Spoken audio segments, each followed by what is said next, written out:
Junk Nation, what's going on, guys? It is Britton. I'm here at Junk HQ, and I am having the opportunity today of talking to a good friend of mine, Jedidiah Snelson. Jedidiah, what's going on, man?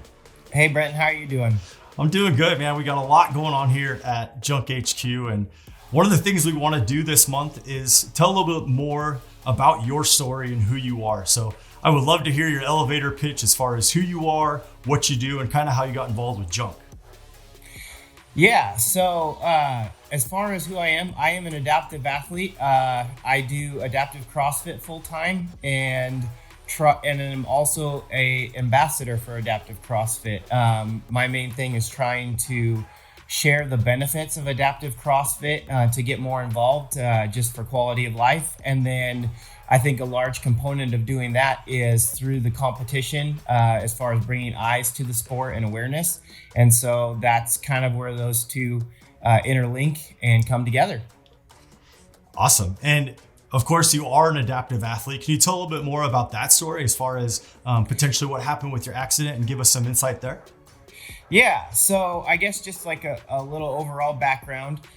So I grew up on a farm. I was a farm boy, which as much as I was not a fan of farming, I'm very grateful for that. It gave me a strong work ethic that carried on. I've always been very competitive and a lover of athletics, but I've never been a super athletic, gifted person. I don't have a lot of natural ability when it comes to athletics, but having that work ethic really helped out as far as anything that I've been passionate about. It's just allowed me to like really push and work hard. And that first occurred in the sport of motocross. I got involved late in life, actually, as far as most that get involved in that sport.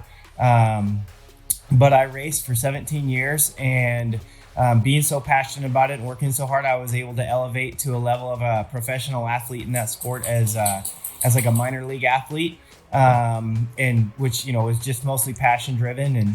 But then that led me to a second career as a strength and conditioning coach at the major league level with some of the factory riders. I did that for about 4 years, and then from there it was. As I kind of grew and got married and then had a family, working in pro sports definitely is not a family job. So I got out of that so that I could be a more present father. I was on the road traveling all the time and gone. And so that from there, I moved back to Idaho, where I'm based at now, and got into racing recreationally for fun again. And that's in the winter of 2014 when I had an accident that left me paralyzed. I quickly, it was kind of like turn the page, like what's next to stay active and focused and driven. And from there, that's kind of where I found adaptive CrossFit through some stuff online. And then once I tried that sport, I was hooked and went from there. Dude, that's such a cool story. And I know throughout that time, there was probably different things that motivated you kind of in maybe your past life. I know we all kind of have those little different past lives as far as kind of things we were interested in and things that were our priorities. I would love to hear more about what kind of motivates you now that you are an adaptive athlete and that you're making such a impact in the community. Yeah, so like I said, I've definitely always been a competitive driven individual, and that's definitely what drives me in my life. But I think it kind of goes deeper than that to like, why am I competitive? And I think a lot of my competitiveness comes from my motivation.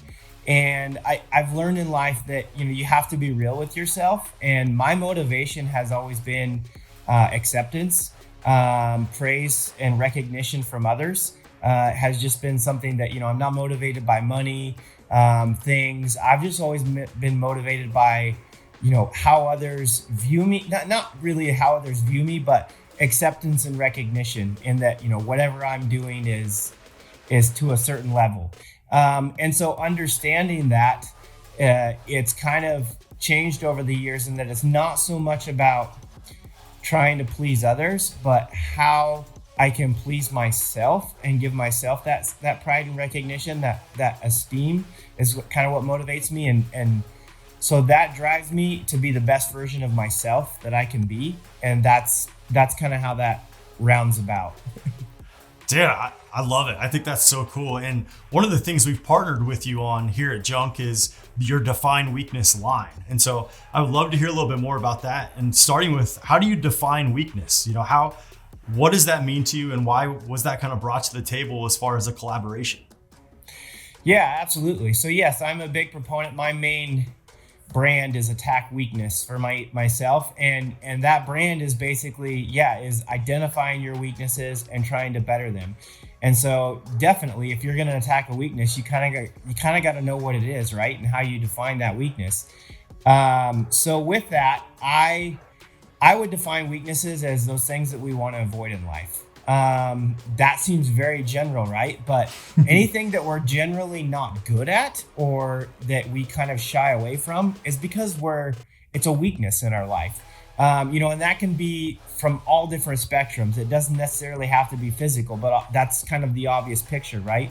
Mm-hmm. Is something you're not good at, related to CrossFit, like, if you hate wall balls, it's probably because you're not good at them, and so you try to avoid them. And it goes from everything as far as, in relationships, what type of relationships aren't you good at? Are you somebody that talks too much and doesn't listen very well? Are you somebody that, whatever it is in life, we all have weaknesses. And because of those, we tend to try to avoid whatever it is, and really, rely on our strengths. But I always feel that if we attack our weakness and try and round it out, it just makes us overall that much stronger and better. I've always loved the montage of your attack weakness. I think it's so cool. And that's something we can all learn from, right? We all, as you mentioned, have different weaknesses, whether they're physical, mental, anything like that. But along with attacking those weaknesses comes adversity, right? And adversity is something that people definitely like to avoid. And so tell me a little bit about how you empower yourself to attack that adversity alongside your weakness. Yeah, I think we all have adversity in life, and one of the things that I preach is that all adversity is equal. In that, sometimes people will, from an outside, look at somebody and the challenges they face, which is just another word for adversity is challenge, mm-hmm. and think that some are greater than others. But I've always found that adversity is more of an internal thing and how it impacts you. And so a large thing in overcoming adversities is attitude, right? And how you attack it. And so a lot of times, to have the right attitude in adversity is understanding what that adversity is and what control it has on you, or what it's doing to you. And so the biggest thing with adversity is they're just challenges, right? They're bumps in the road. They're often unexpected, like a paralyzing accident. Mm-hmm. And it's just how you roll with it. It's acceptance. You can, the biggest thing that I always, when I perceive adversity, is it's only going to make you stronger in the outcome. And so, excuse me, I got a fly buzzing around me here. But it's only going to make you stronger in overcoming that adversity. And then it's kind of like you build that. It's like a workout program, right? Like the more adversity, the more PRs you hit, the stronger, more well-rounded you are, the better you can tackle the next challenge. And so when you're in the middle of adversity, it's remembering that, right? It's having that mindset of, I'm just going to be stronger on the other side. And so I'm going to see through my way through it, and continue to push through it as best I can. That's awesome. And that's actually a perfect transition here to our next question. We're getting ready to round out 2021, 2022 is right around the corner. I would love to hear some more about your personal goals and what you're trying to achieve personally and professionally. Yeah, absolutely. So I think the biggest thing for me is growing the sport of adaptive CrossFit. And like I said, whether you're somebody that ever has the desire to compete or not doesn't matter. It's just getting more individuals into the gym because of the benefits to quality of life. Health, overall, functional fitness. Being involved in adaptive CrossFit has given me so much more independence than others, that are comparable to me at my injury level and whatnot. And so that's just something I want to share with as many people as I can. And so it's growing that sport. A big part of that, and kind of one of my main goals, competitive wise, has always been more acceptance from CrossFit itself. The adaptive side is more independent at this point. It ran through an organization called WheelWOD that I work with, and they've handled, the majority of the adaptive CrossFit and the competitions up to this point. If we can get more on a mainstream basis, which we saw a little bit of that, where there was a few of the adaptive classes that was included in CrossFit this year, then that's just going to bring more eyes on us, which is just going to spread the word to help grow the overall methodology for adaptive individuals. So that's always been my main goal, is to be able to compete at the CrossFit Games on that main floor. And so hopefully we'll see that grow to that next year, to where all adaptive athletes will be included in all adaptive divisions, to be able to do that. And I think that will be a big part of getting that ball rolling, and just snowballing the growth of the sport as we're not as much isolated, but in front of more people. Wodapalooza is a great organization that has really helped with that movement as far as including us in their competitions, and always love that atmosphere. And so yeah, that is my main goals, is just growing that sport, and just growing adaptive CrossFit overall. Yeah, I've actually had the opportunity to be front and center at an event like Wodapalooza, and I tell you one thing, it's cool to see some of the headline athletes, but there is something very special about what you guys have going on. And I agree with you in the sense of, I wish more people could see it and feel it.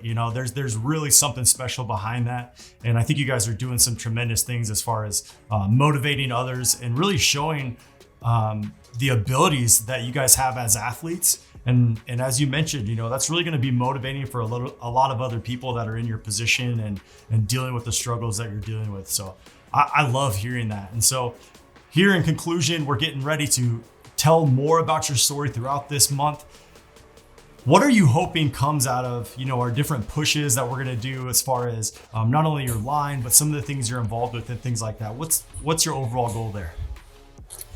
Well, I think for myself, when you go through something like a paralyzing accident and it has such a life-changing impact, and I think for anybody in any of their adversities, it can have a life-changing impact and kind of make you reevaluate, right? And so when I went through my accident, a lot of my reevaluation was who I was and what I was doing in my life, and it really motivated me to look internally, and that's kind of what started the whole focus on my weaknesses and being better. And it wasn't necessarily just physically, as that was an obvious challenge that I needed to work on, but just myself as a person as well, and who I was and how I interacted with others and what my weaknesses were that way.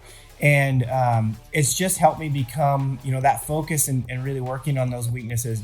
Having more balance in my life was a big one for me. I'm one of those very, tunnel focused driven people. And so it was just really trying to, just be more balanced in the time I spent with my family and stuff. And it's, by going through that, it's made me happier. And so that's a big focus of mine with the whole Attack Weakness campaign, is just trying to inspire more individuals, not because I'm paralyzed, but because, I know what this can do for them in their lives as far as just becoming an overall better individual, more well-rounded, by really focusing on what's weaknesses in your life and just chipping away. Maybe you don't overcome them. Maybe it's always a weakness for you. But if you can just get that, 1 to 2% better even at something that was, a major hurdle in your life because it was such a weakness, like that's just going to make you overall better. And like I said, it doesn't matter if it's something physical, if it's something, mental, whether it's a discipline thing, whether it's a balance thing, whether it's whatever in your life, whatever you struggle at, is a weakness of yours. And if I can inspire and motivate others to really focus on being better, I think it's just going to make you better all around. And the better we are as individuals, the better we are as a collective group. I love hearing that. And there is no doubt that you motivate plenty of us here at Junk HQ, and your story is so cool. And that's obviously why we've chosen you for this month as our highlight of the month as far as our athletes go. And we're just really excited to collaborate with you. And I would love to give you an opportunity if you want to plug not only your personal social media, but any other things that you have your hands involved with where people can follow along your journey. Yeah, so I appreciate that, Brenton. So yeah, if you want to follow me on my social media, it's at my Instagram is my main source for my CrossFit and my motivation stuff that I try to post. And that is my name at Jedidiah Snelson. And, I would encourage if anybody has any questions about adaptive CrossFit, they can reach out to me. Another great organization is WheelWOD, all one word. If you want to look up their website and to know more about it for maybe you or another individual that you think might help,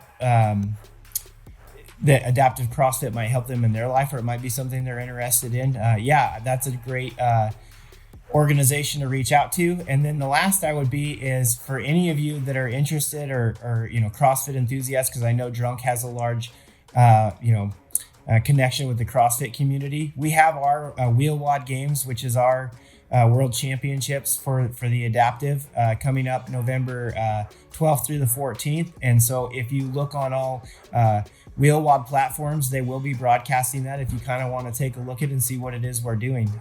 We do kind of the same tests as the CrossFit Games for the adaptive, as far as we'll do 12 to 15 workouts they'll throw everything at us yeah, and just see what we can handle over those days. So yeah. Cool. Awesome. Well, we appreciate you, Jedidiah. Thank you so much for cutting some time out today and spending it with us and telling us more about your story. And we really look forward to the things we're going to do this month in collaboration with you. Yeah, I appreciate it. And one last thing, if you guys ever need a reminder as far as, focusing on attacking your own weaknesses, you can look at Junk, and I have my collection of headbands that I designed. And they're just a great reminder. For sure. Yeah, we have them. I think I looked on the website earlier. We have over 8 different colors and designs there. So be sure to check that out, guys. Once again, Jedidiah, thank you so much for joining Junk Nation today. And we look forward to chatting with you more often. Thanks, Brandon.